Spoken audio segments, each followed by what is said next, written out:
요한계시록에서 5장 1절부터 12절까지 우리 한 목소리로 함께 읽겠습니다. 벨사살 왕이 그의 귀족 1000명을 위하여 큰 잔치를 베풀고 그 1000명 앞에서 술을 마시니라. 벨사살이 술을 마실 때에 명하여 그의 부친 느부갓네살이 예루살렘 성전에서 탈취하여 온 금, 은 그릇을 가져오라고 명하였으니 이는 왕과 귀족들과 왕후들과 후궁들이 다 그것으로 마시려 함이었더라. 이에 예루살렘 하나님의 전 성소 중에서 탈취하여 온 금그릇을 가져오매 왕이 그 귀족들과 왕후들과 후궁들과 더불어 그것으로 마시더라. 그들이 술을 마시고는 그 금, 은, 구리, 쇠, 나무, 돌로 만든 신들을 찬양하니라.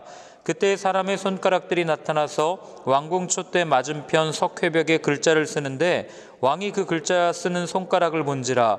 이에 왕의 즐기던 얼굴빛이 변하고 그 생각이 번민하여 넓적다리 마디가 녹는 듯하고 그의 무릎이 서로 부딪힌지라. 왕이 크게 소리질러 술객과 갈대아 술사와 점쟁이를 불러오게 하고 바벨론의 지혜자들에게 말하되 누구를 막론하고 이 글자를 읽고 그 해석을 내게 보이면 자주색 옷을 입히고 금사슬을 그의 목에 걸어주리니 그를 나라의 셋째 통치자로 삼으리라 하니라. 그때 왕의 제자가 다 들어왔으나 능히 그 글자를 읽지 못하며 그 해석을 왕께 알려주지 못하는지라. 그러므로 벨사살 왕이 크게 번민하여 그의 얼굴빛이 변하였고 귀족들도 다 놀라니라. 왕비가 왕과 그 귀족들의 말로 말미암아 잔치하는 궁에 들어왔더니 이에 말하여 이르되 왕이여 만수무강하옵소서. 왕의 생각을 번민하게 하지 말며 얼굴빛을 변할 것도 아니니이다. 왕의 나라에 거룩한 신들의 영이 있는 사람이 있으니 곧 왕의 부친 때에 있던 자로서 명철과 총명과 지혜가 신들의 지혜와 같은 자니이다. 왕의 부친 느부갓네살 왕이 그를 세워 박수와 술객과 갈대아 술사와 점쟁이의 어른을 삼으셨으니 왕이 벨드사살이라 이름하는 이 다니엘은 마음이 민첩하고 지식과 총명이 있어 능히 꿈을 해석하며 은밀한 말을 밝히며 의문을 풀 수 있었나이다. 이제 다니엘을 부르소서. 그리하시면 그가 그 해석을 알려드리리이다 하니라. 아멘. 우리가 흔히 아는 말 중에 하나가 교망은 멸망의 선봉이라는 말을 우리는 잠언을 통해서 많이 익숙하게 들어왔습니다. 교만하면은 우리가 사는 삶 속에서 맺어지는 관계가 깨어질 것이라는 것을 알고 있어요. 근데 그걸 알면서도 우리는 교만할 때가 있습니다. 여러분 생각해 보셨습니까? 왜 우리는 교만하게 살 수밖에 없을까요? 그리고 성경을 읽다 보면 성경에 나오는 왕들은 하나같이 다 교만합니다. 하나님을 모를 때, 그리고 자기가 자신의 힘으로 무언가를 이루었다고 생각하는 그런 왕들의 모습. 왜 왕들은 하나같이 다 교만하다고 그렇게 표현을 할까요? 여러분 생각해 보신 적 있습니까? 성경에 나오는 왕들의 모습을 가만히 살펴보면 교만이 어디에서부터 시작되는지 우리는 알게 됩니다. 자, 먼저 우리 1절부터 2절까지를 같이 한번 읽어보겠습니다. 벨사살 왕이 그의 귀족 1000명을 위하여 큰 잔치를 베풀고 그 1000명 앞에서 술을 마시니라. 벨사살이 술을 마실 때에 명하여 그의 부친 느부갓네살이 예루살렘 성전에서 탈취하여 온 금, 은 그릇을 가져오라고 명하였으니 이는 왕과 귀족들과 왕후들과 후궁들이 다 그것으로 마시려 함이었더라. 아멘. 자, 오늘 본문에 등장하는 벨사살이라고 하는 왕은 우리가 앞장에서 살펴봤던 느부갓네살의 손잡벌 되는 왕입니다. 아마 시간이 약 25년 정도 흐른 뒤라고 이렇게 평가받는, 그렇게 해석되는 그런 시간이에요. 아무도 여지껏 이런 왕이 없었어요. 어느 왕이 신전에서 신의 물건들을 꺼내다가 자기의 연회를 베푸는, 자기의 쾌락을 즐기는, 자기의 만족을 위해서 이런 그릇을 쓴 적이 없다는 거죠.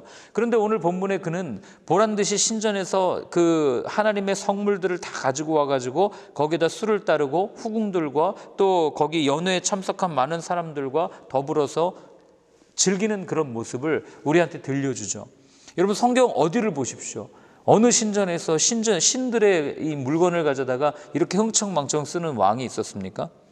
왜 그런 거 봤더니 마시고 즐기려 함이더라 이렇게 표현되어 있죠. 결국 자신의 쾌락과 자신의 어떤 위치를 드러내기 위해서 이렇게 했다는 것을 우리는 알게 됩니다. 그런데 여러분 조심해야 될 게 뭐냐면 디모데도 그러죠. 말세에 나타나는 징조 중에 하나가 사람들이 쾌락을 즐기는 것이라고 이야기를 해요. 그렇기 때문에 쾌락이 극에 달했을 때는 우리는 항상 경각심을 갖고 있어야 됩니다. 얼마 안 남았구나. 종말이 얼마 안 남았구나. 이거를 인식해야 되는 거죠. 어쩌면 우리가 살아가는 이 시대가 많은 사람들이 이 쾌락을 즐기고 쾌락을 추구하는 이런 시대가 되었다는 것은 이제 주님이 오실 날이 얼마 멀지 않았다는 그런 그림자가 이 안에서도 우리 가운데 비춰지는 거죠. 이런 상황에 그가 말도 안 되는 일을 벌이죠. 어떤 일을 벌여요? 방금 말씀드렸던 것처럼 신전에 그걸 가져다가 연회를 벌이죠. 그런데 이 성경에는 나타나지 않지만 우리가 이 당시 역사를 가만히 보면 이 왕이 지금 제정신이 아닌 거예요. 왜냐하면 지금 왕이 연회를 벌이던 이때가 언제냐면 이 바벨론 말기예요. 지금 이 바벨론 성 주변에 누가 있냐면 메데와 바사 연합군, 이 페르시아라고 하는 연합군이 바벨론 성을 포위하고 있는지 한 1년, 2년 정도 지난 때입니다. 그러니 이게 말이 안 되는 상황 아닙니까? 앞에 적군이 모여서 우리를 포위하고 있는데 왜 이들은 여기서 이렇게 연회를 벌이고 있는가? 아마도 이들이 가지고 있었던 자신감 때문이었을 거예요. 어떤 자신감이냐면 바벨론이라고 하는 성벽, 여러분들이 뭐 EBS 다큐나 이런 데 보면 나오겠지만 어떤 성이었냐면 성벽 두께가 7m예요. 7m면은 얼마나 두꺼운지 아시겠죠? 그게 하나가 아니라 이중벽이었어요. 그리고 이 안쪽에 이중벽이 있고 바깥 성벽이 또 있고, 그리고 그 성벽 꼭대기에는 15m인가 20m, 제 기억이 정확히 안 나는데 그 간격으로 이 방어탑이 서 있는 거예요. 화살을 쏘고 할 수 있는 그런 방어탑이 서 있고, 그다음 멀리까지 볼 수 있고, 그리고 성벽 꼭대기에 올라가면 우리는 성벽하면은 뭐 요거 한 1.5m, 2m 될까요? 요 정도 두께도 엄청 두꺼운 거잖아요. 그런데 요게 이렇게 7m가 있고 이 꼭대기 위에 올라가면 뭐가 있냐면 전차가 다닐 수 있는 도로가 있었어요. 성벽 위에. 그러니 쉽게 뚫릴 수 있는 성이 아니었던 거예요. 철옹성인 거죠. 그러니 이들은 자신감이 있었던 겁니다. 공격할 때마다 한번 해봐라. 뚫을 테면 뚫어봐라. 너네가 이 벽을 몇 개나 뚫을 수 있겠냐. 이런 자만, 이런 교만을 가지고 이들이 이런 연회를 벌였다는 것을 우리는 알게 되는 거죠. 그럼 여기서 하나 더 생각해 볼 수 있어요. 이 왕은 왜 이렇게 교만했을까? 왜 그 자신의 것을 그렇게 자랑하면서 마치 보란 듯이 이렇게 연회를 즐기고 있었을까? 이거는 이 왕의 개인사를 조금만 알면 우리가 이해할 수 있습니다.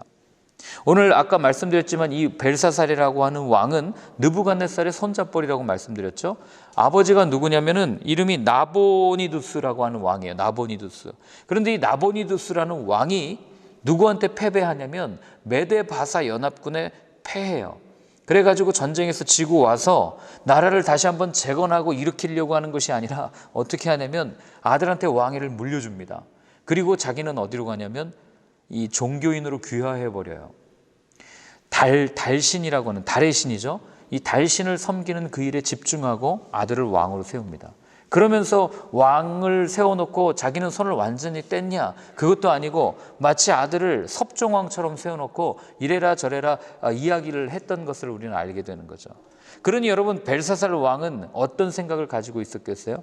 어느 왕이나 마찬가지겠지만 선임 왕보다 내가 더 뛰어나다라는 것을 늘 보여야 하는 강박관념과 이런 그런 마음으로 가득 차 있다는 것을 우리는 알게 되는 거죠. 여러분, 어느 사람이나 마찬가지잖아요. 내가 전임자보다는 조금 더 두각을 나타내야 되지 않나? 아니, 전임자만큼은 해야 되지 않나? 이런 생각을 하지 않겠습니까? 하물며 왕이니 그 신하들 앞에서 인정받기 위해서 그 얼마나 그 마음이 컸겠어요.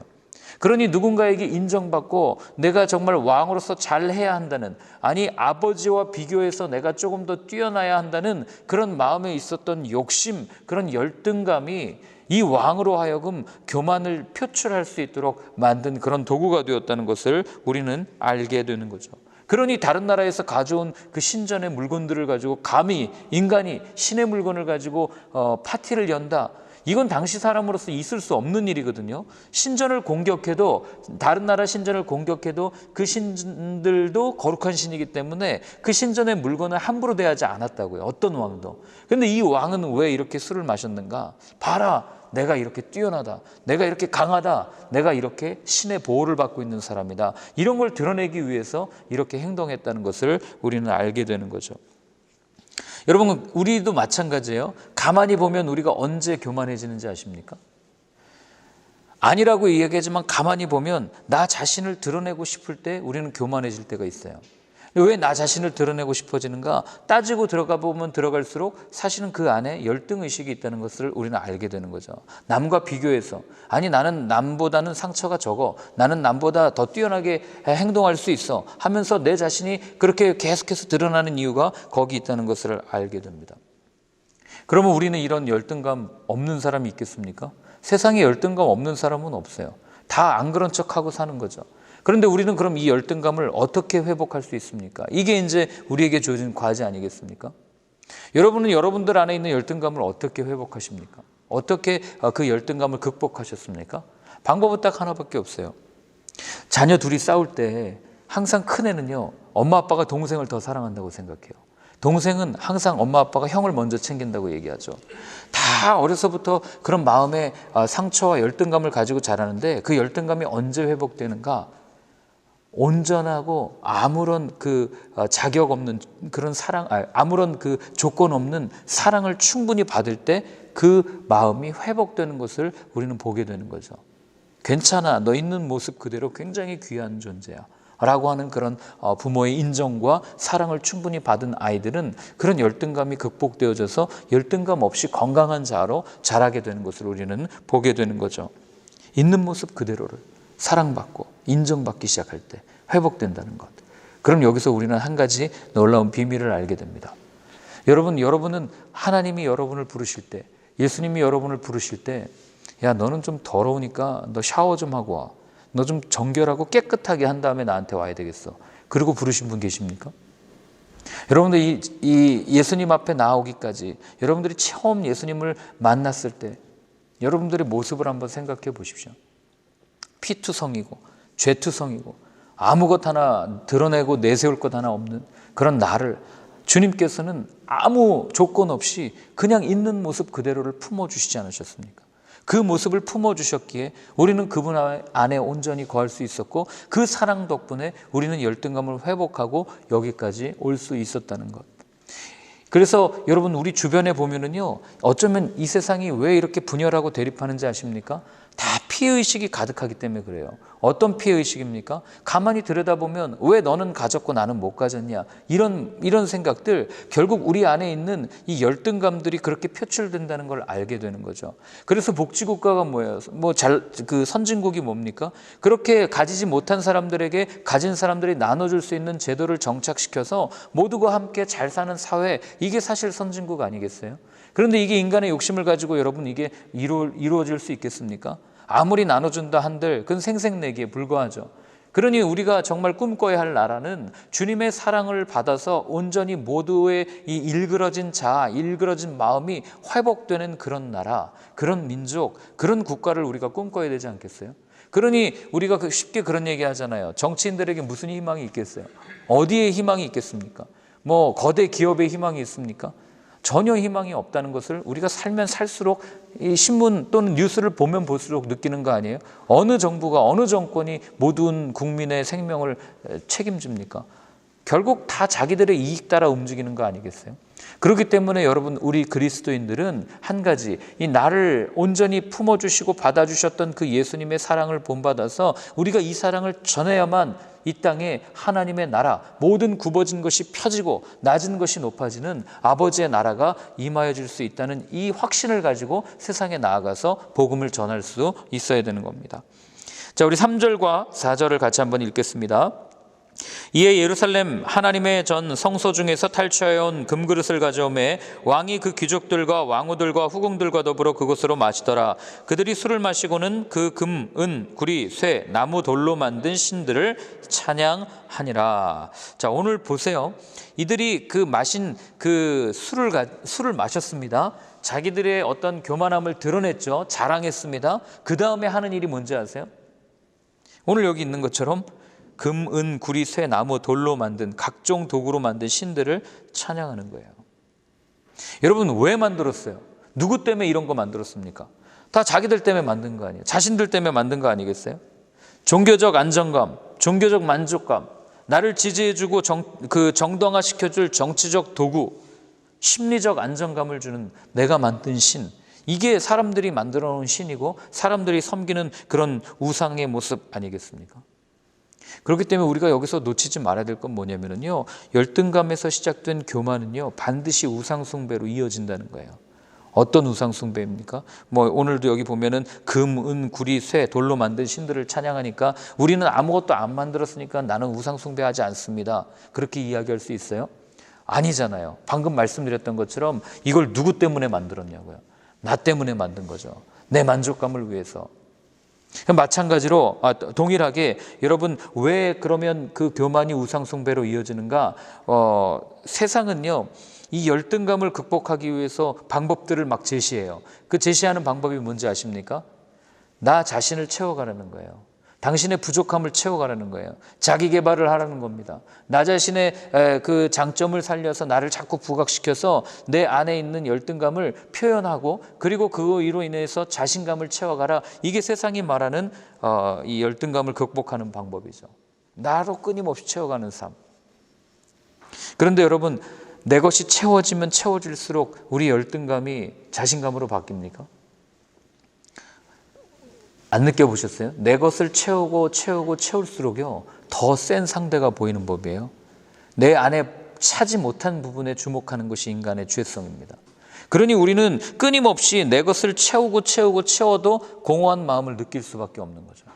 여러분, 이거를 우리가 아는 기독교 용어로 얘기하면요, 사람은 하나님의 형상을 따라 지음을 받았죠. 하나님의 것으로만 채워질 수 있는 존재예요. 그렇지 않고는 채워지지가 않는 거죠. 밑 빠진 독처럼. 여러분, 밑 빠진 독에 아무리 물을 부어도 물이 채워지겠습니까? 그런데 물이 채워지는 방법이 있어요. 밑 빠진 독에. 여러분 아시잖아요. 제가 여기 앞에 만약에 깨진 컵이 하나 있어요. 여기다가 아침에 와가지고 정수기 물을 아무리 받아도 이 컵에 물이 차겠습니까? 안 차죠. 근데 이 컵에 물을 채우는 방법 딱 하나 있잖아요. 이 컵을 물속에다 아예 담궈버리면 되지 않습니까? 이게 하나님의 형상을 따라 지음받은 인간의 모습이에요. 그러니 우리가 우리의 마음의 공허함, 우리의 마음에 있는 부족함, 결핍, 이것을 온전히 채우기 위해서는 세상에 있는 유한한 것들을 아무리 담아봐야 우리는 빠져나갈 뿐이죠. 그렇기 때문에 무한하신 그분 안에 온전히 풍덩 빠져버릴 때 우리의 모든 것들이 채워질 수 있다는 것을 오늘 우리가 기억해야 된다는 거죠. 그러니 우리는 내 자신의 결핍을 채우기 위해서 세상이 말하는 것처럼 내 것으로 끊임없이 채워간다면, 여러분, 이게 우상 숭배 아니고 뭐겠어요? 어떤 우상이에요? 나라는 우상을 섬기는 거 아니겠어요? 제가 아까 힌트 드렸잖아요. 이 우상들을 왜 만들었습니까? 나 때문에 만든 거예요. 그러니 이 시대도 동일하죠. 우리가 어떤 것을 섬기며 나아갑니까? 나를 섬기며 나아가는 거 아니에요. 사실은 내 노후를 대비하고 내가 좀 더 편안한 생활을 하려고 하고 내 것을 챙기다가 우리는 겉으로는 하나님을 섬긴다고 이야기하지만 사실 가만히 보면 나를 섬기며 나아가는 그 우상에 빠져서 이 시대가 이렇게 힘을 잃어버렸는지도 모르는 일 아니겠습니까? 어리석게도 나를 섬기면 해결될 것이라고 생각하지만 나를 섬기면 섬길수록 나락으로 떨어지는 내 자신을 발견할 뿐입니다. 자, 우리 5절부터 9절까지 한번 같이 읽어보겠습니다. 그때에 사람의 손가락들이 나타나서 왕궁초 때 맞은편 석회벽에 글자를 쓰는데 왕이 그 글자 쓰는 손가락을 본지라 이에 왕이 즐기던 얼굴빛이 변하고 그 생각이 번민하여 넓적다리 마디가 녹는 듯하고 그의 무릎이 서로 부딪힌지라 왕이 크게 소리질러 술객과 갈대아 술사와 점쟁이를 불러오게 하고 바벨론의 지혜자들에게 말하되 누구를 막론하고 이 글자를 읽고 그 해석을 내게 보이면 자주색 옷을 입히고 금사슬을 그의 목에 걸어주리니 그를 나라의 셋째 통치자로 삼으니라 하니라. 그때 왕의 지혜자가 다 들어왔으나 능히 그 글자를 읽지 못하며 그 해석을 왕께 알려주지 못하는지라. 그러므로 벨사살 왕이 크게 번민하여 그의 얼굴빛이 변하였고 그 귀족들도 다 놀라니라. 아멘. 여러분, 여기 우상숭배 후유증이 보이십니까? 끊임없이 자기 자신을 섬기던 그들의 모습 가운데 이런 후유증이 나타나는 거죠. 자기를 믿었으면 끝까지 믿던가, 그렇게 끝까지 교만하게 가든가. 그럼 차라리 끝까지 지주 있네. 애굽의 바로왕 보세요. 마음이 강박하여져서 끝까지 회개 안 하고 강박하게 가는 그 모습 보면서 때로는 이게 죄의 끝판왕이구나. 이렇게라도 인정받을 수 있지만 이들 모습 보세요. 어떻게 합니까? 자신들이 이해할 수 있는 그런 일들 앞에서는 자기 자신을 드러내고 교만하게 살다가 자기가 이해할 수 없는 일이, 그 현상이 딱 나타나니까 두려워서 벌벌 떠는 그런 모습들을 보게 되는 거죠. 자신을 드러낼 때는 파티를 즐기고 아무런 문제가 없는 것 같이 말하지만 조그만 문제가 나타났을 때 어떻게 합니까? 얼굴빛이 변하고 귀족들이 다 놀라는 그런 일들을 오늘 성경이 우리한테 알려주는 거죠. 여러분, 어떤 문제도 마찬가지겠지만요, 우상 숭배에서 발생된 문제는 인간의 힘으로는 절대 해결할 수 없다는 것을 꼭 기억하셔야 돼요. 아무리 지혜로운 사람, 아무리 지식이 많은 사람을 오늘 찾아간다고 이야기해도 인간의 영적인 부분을 해결할 수 있는 사람은 세상에 아무도 없는 거예요. 흉내는 낼 수 있겠죠. 해결하는 척 하겠죠. 귀신들도 능력이 있으니까요. 바울이 그러잖아요. 바울이 선교행할 때 내가 예수도 알고 바울도 아는데 너는 누구냐? 뭐 이런 일들을 겪지 않습니까? 그러니까 귀신들도 능력이 있어요. 앞날을 맞출 수는 있습니다. 그러나 여러분, 귀신들이 어떤 그 현상적인 부분을 설명해 줄 수는 있어도 인간 안에 있는 근본적인 문제를 해결할 수 없다는 것을 우리가 이거 놓치면 안 되는 거죠. 그러니 다른 영적인 일들에 대해서 이 사람이 용하대. 용해봤자 뭐 하겠어요? 미래를 바꿀 수나 있겠습니까? 없죠. 그냥 그걸 얘기해 줄 뿐이죠. 그러나 우리가 믿는 하나님은요, 미래를 바꾸실 수 있는 분이에요. 그분의 미래는 열려있는 미래입니다. 우리가 하나님께 어떻게 반응하느냐에 따라서 우리의 삶이 달라지는 거죠. 제가 예전에 어떤 분으로부터 들은 얘기인데 뭐라 그래야 돼요? 영적인 눈이 열려서 귀신을 보는 사람이 있었대요. 이 사람이 어떻게 하다가 우여곡절 때 예수를 믿었는데 이분이 간증할 때 하는 핵심적인 단어 중에 하나 딱 마음에 와닿던 말이 이거래요. 귀신들도 능력이 있대요. 미래를 본대요. 예언할 수 있대요. 근데 그들의 미래는 닫힌 미래라고.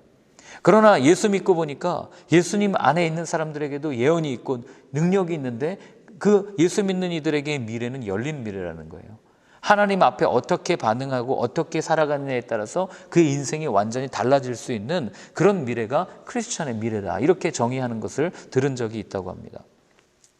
그러니 여러분, 우리가 영적인 문제가 있을 때 세상 누구를 찾아가 보세요. 어디를 찾아가 보십시오. 답답함만 더할 뿐이고 그 현상을 피해가려고만 발버둥 치는 존재가 될 뿐이죠. 그러나 예수님 안에 있는 사람은요, 그 현상 앞에서 그 현상을 피해서 도망치는 존재가 아니라 그 현상을 뚫고 나가서 그 현상을 바꿀 수 있는 능력을 가진 그 사람들이 바로 크리스천, 예수님을 따르는 사람이다라는 것을 잊지 않으셨으면 좋겠습니다. 자, 그러면 해결 방법이 없는가? 있습니다. 왜 없겠어요? 10절부터 12절까지 같이 한번 읽겠습니다. 왕비가 왕과 그 귀족들의 말로 말미암아 잔치하는 궁에 들어왔더니 이에 말하여 이르되 왕이여 만수무강하옵소서. 왕의 생각을 번민하게 하지 말며 얼굴빛을 변할 것도 아니니이다. 왕의 나라에 거룩한 신들의 영이 있는 사람이 있으니 곧 왕의 붙인 때에 있던 자로서 명철과 총명과 지혜가 신들의 지혜와 같은 자니이다. 왕의 붙인 느부갓네살 왕이 그를 세워 박수와 술객과 갈대아 술사와 점쟁이의 어른을 삼으셨으니 왕이 벨드사살이라 이름하는 이 다니엘은 마음이 민첩하고 지식과 청명이 있어 능히 꿈을 해석하며 은밀한 말을 밝히며 의문을 풀 수 있었나이다. 이제 다니엘을 부르소서. 그리하시면 그가 그 해석을 알려드리리이다 하니라. 아멘. 누가 등장합니까? 왕비가 등장합니다. 그래서 하는 얘기가, 물론 이 왕비가 벨사살의 어머니냐 아니면 할머니냐 뭐 학자들마다 의견이 다른데, 그런데 어쨌든 나타나서 하는 얘기가 뭐냐면, 야, 얼굴빛 변할 게 뭐가 있냐, 걱정하지 마십시오. 다니엘이라는 사람이 있습니다. 그에게 물으면 모든 게 해결됩니다. 그 이야기를 오늘 들려주는 거예요. 그리고 다니엘을 뭐라고 표현합니까? 우리 앞에서 살펴봤던 것처럼 똑같은 단어를 써요. 거룩한 신들의 영이 있는 사람이다, 이 얘기를 하는 거죠. 거룩한 신들의 영이 있는 사람이다. 이것에 대해서는 앞에서 살펴봤기 때문에 뭐 자세하게 다루지는 않겠어요. 그러나 여러분, 이 모습을 보면서 저는 한 가지 꿈을 꿉니다. 세상 사람들이 거룩한 사람은 알아보게 되어 있구나. 거룩한 사람은 알아보게 되어 있구나. 바울이 이걸 뭐라고 얘기하냐면요, 아주 강하게 표현합니다. 로마서 한번 찾아보실래요? 로마서 8장 9절. 로마서 8장 9절. 같이 한번 읽겠습니다. 만일 너희 속에 하나님의 영이 거하시면 너희가 육신에 있지 아니하고 영에 있나니 누구든지 그리스도의 영이 없으면 그리스도의 사람이 아니니라. 바울이 딱 한마디 하죠. 성령이 없으면, 예수의 영이 없으면, 하나님의 영이 없으면 그 사람은 그리스도인이 아닙니다. 하나님의 사람이 아닙니다. 그 이야기를 이렇게 하는 거죠. 그렇기 때문에 여러분, 성령과 함께 동행하는 삶, 성령 충만한 이것이 그리스도인의 진정한 표징이에요. 다른 데 표징이 있지 않아요. 내가 주일 성수를 합니다. 내가 11조를 합니다. 내가 교회를 다닙니다. 내가 선한 일을 합니다. 이게 우리 그리스도인의 표징이 아니에요. 그리스도인의 참된 표징은 내가 성령 충만한가 아닌가, 내가 성령과 함께 거하고 있는가 아닌가, 이게 진정한 그리스도인의 표징이라는 거예요. 그 모든 것을 다 한다 해도 우리가 성령과 동행하지 않으면 우리는 그리스도의 사람이 아닐 수 있다. 아니다. 바울이 오늘 우리한테 선언하는 거죠. 그래서 진짜 그리스도인은요, 성령 충만한 사람은 누가 봐도 알아요. 이 사람은 정말 그리스도인이구나. 이 사람은 정말 성령 충만한 사람이구나. 그리고 성령 충만한 사람은 오늘 여기 왕비의 고백처럼 답답함 가운데 살아가고 있는 세상과 거룩한 하나님과 연결해주는 그런 연결고리가 되고, 그리고 답답한 사람들이 와서 숨을 쉴 수 있는 숨터가 될 수 있는 사람들이 바로 이 성령 충만한 사람들이라는 거예요. 그들의 모습을 보면서 진정한 호흡 되시는 하나님을 느낄 수 있기 때문에, 문제가 생겼을 때 이들을 찾아가면 마치 방향을 알 수 있는 나침판을 갖고 있는 것처럼 이들은 그런 삶을 살아가는 사람이다라는 것을 우리는 알게 되는 거죠. 누가요? 우상이 아닌 참 살아계신 하나님을 섬기는 사람들, 정말 성령 충만한 사람들, 그런 사람들의 모습을 오늘 이렇게 인정하고 있는 겁니다. 그래서 여러분, 우리가 오늘 하루 살면서 이 고백을, 이 기도를 정말 하루 종일 좀 드렸으면 좋겠어요. 뭐냐면, 주님, 내가 오늘 하나님으로 인해서 숨쉬기를 원합니다. 하나님의 사람으로 비춰질 수 있기를 원합니다. 비춰진다는 얘기가 남을 의식하라는 얘기가 아니라 오늘 내가 성령님과 함께 동행하는 삶이 되었으면 좋겠습니다. 이 한 가지 기도 제목을 가지고 기도했으면 좋겠어요. 그렇게 살아갈 때 우리의 삶을 통해서, 오늘 혹시 압니까? 이 벨사살 왕이 이제 또 살펴보겠지만 예수님을 만나게 될지, 느부갓네살 왕이 그런 고생을 통해서 하나님 앞에 회개했듯이 우리 주변에 많은 사람들이, 완악하고 강팍한 그들이 우리 성령 충만한 우리의 모습을 보고 우리 안에서 이 역사하시는 하나님의 손길을 보고 예수님을 만나는 그런 일이 일어날 줄 누가 알겠어요. 그래서 오늘 우리가 기도할 한 가지 제목은, 주님, 나도 성령 충만하게 해주십시오. 이 기도 제목으로 함께 같이 기도했으면 좋겠습니다. 기도하겠습니다. 하나님 아버지, 오늘도 저희들을 이 아침에 함께 예배드립니다. 오늘 우리에게 또 벨사살 왕 시대의 일을 통하여서 알려주셨습니다. 하나님, 다니엘과 같이 늘 거룩한 신들의 영이 있는 사람이다라는 평가를 받고 싶은 마음입니다. 이것이 누군가의 시선을 의식하라는 말이 아니라 하나님과 함께 늘 동행하며 하나님의 영으로 충만해질 수 있는 그런 삶을 살고 싶다는 고백이기를 원합니다. 하나님, 저희들 가운데 은혜를 더하여 주셔서 아버지 하나님 앞에 온전함으로 나아갈 수 있는 저희 모두가 될 수 있도록 주님 도와주시옵소서. 한 분 한 분 오늘도 그 충만함을 느끼며 경험하며 그로 인하여서 능력이 나타나는 삶을 살아가는 저희가 될 수 있도록 주님 인도하여 주시옵소서. 하나님 아버지, 오늘도 한 가지 기도 제목을 주님 앞에 내어놓습니다. 바로 성령 충만한 삶입니다. 하나님, 부족하고 연약하지만 오늘도 주님이 우리 안에 거하시고 우리가 주님 안에 거함으로 부족함이 없는, 결핍이 없는 충만한 그런 삶을 살아가는 저희의 하루가 되게 하여 주옵소서. 이제는 우리 주 예수 그리스도의 크신 은혜와 하나님 아버지의 사랑과 성령의 인도하심이 늘 주님 안에 아버지께서 부어주신 그 성령으로 충만한 삶을 살겠다고 다짐하는 모든 분들 머리 위에 이제로부터 영원까지 늘 함께하여 주옵시기를 간절히 축원하옵나이다. 아멘.